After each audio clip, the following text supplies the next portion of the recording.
Hello everyone, it's Katie here and it's that time again. Time to talk about Camp NaNoWriMo.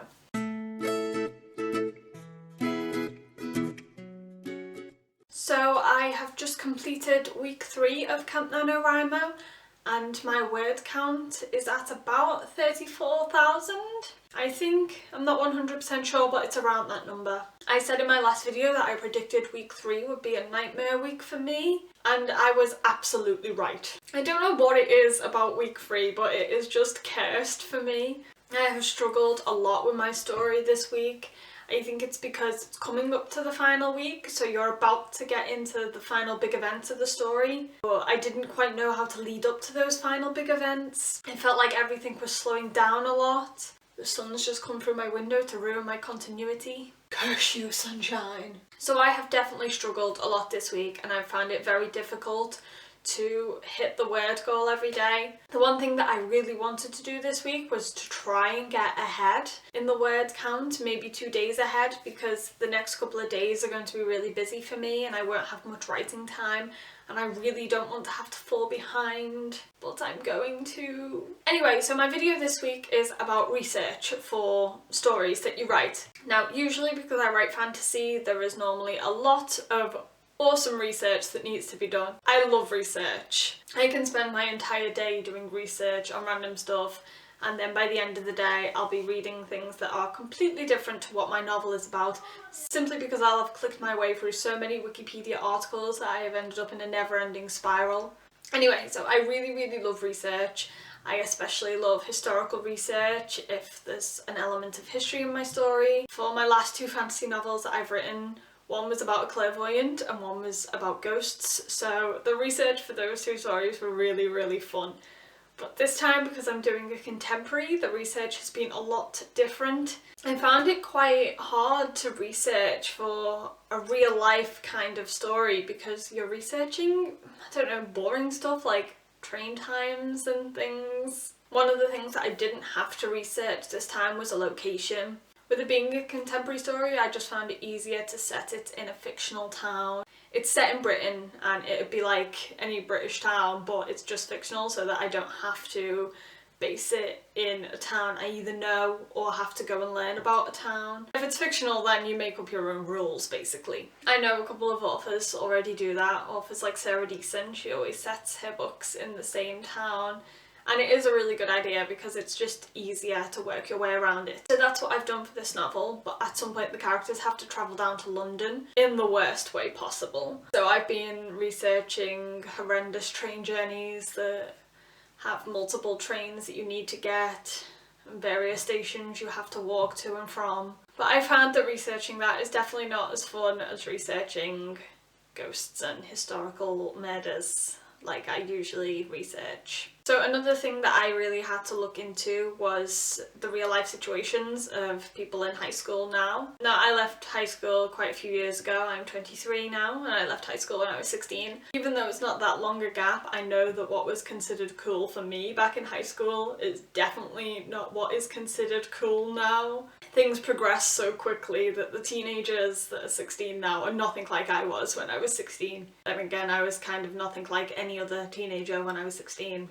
But we're talking in general here.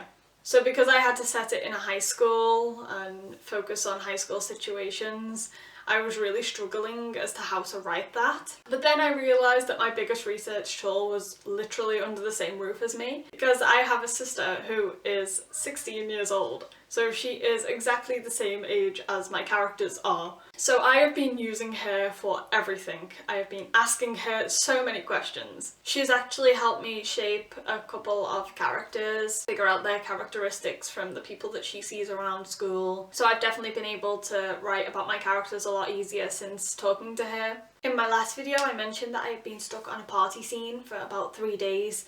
That I just didn't know how to write well because it was just horribly cliche and I wanted it to be an overly dramatic 16-year-old's party. So by sheer luck, my sister was actually invited to a party at the same time I was writing the party scene. And she's not a huge party goer really, so she just went out of politeness. And because of that, she kind of sat on the sidelines and just sort of observed everything. and then came home and told me all the things. And through that I realised that what I had been writing was nothing like a typical British 16-year-old party. I had gotten it completely wrong, so I was able to go back and rewrite the party scene in a way that would be accurate to British teenagers. So I was exceptionally grateful to have a younger sibling at that time. But I know not everybody is as lucky as me to have a sibling that is exactly the same age as their characters and that can give you all your research needs. So if you are struggling with research and you're struggling to write from a specific age range, then I would definitely recommend going online, searching through social media sites. I specifically find Tumblr is really helpful for this, because if you look at your followers and the people that you are following, there is often a huge variety of different ages on Tumblr. So if you happen to have a follower who is the same age as a character that you're writing about, and you're struggling to work out how somebody of that age would react to a certain situation, then maybe try sending them a message and asking them what it would be like for them. Obviously ask them first if it's okay, if you can use them for research purposes. But yeah, going online is definitely a good way to speak to such a wide variety of different people. So it can really help you out when figuring out problems for your characters. So that's how I've been researching my story over the past 3 weeks of writing. Again, as I said before, I haven't found the research as exciting as I would for a fantasy novel, but I'm still finding my story exciting to write. So even though the research part is kind of lagging, the story isn't, so I'm quite happy with the way the story's going at the moment. I've just been struggling so much to actually write things down. So I'm heading into the final week in a couple of days. It ends on the 31st, so there's not long left to go now. I know the next few days I have a lot to do, so writing has to take a kind of backseat and I really don't want it to.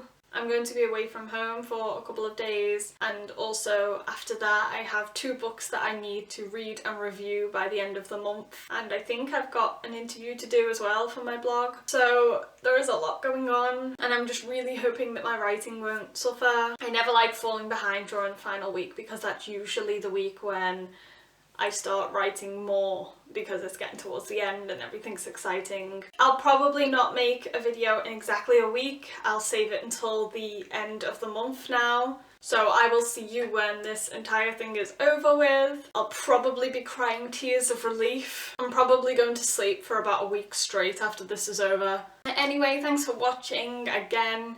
If you've been taking part in Camp NaNoWriMo, then let me know in the comments. Or just let me know how your writing is going if you are writing anything. Thanks for watching, I will see you next time, bye!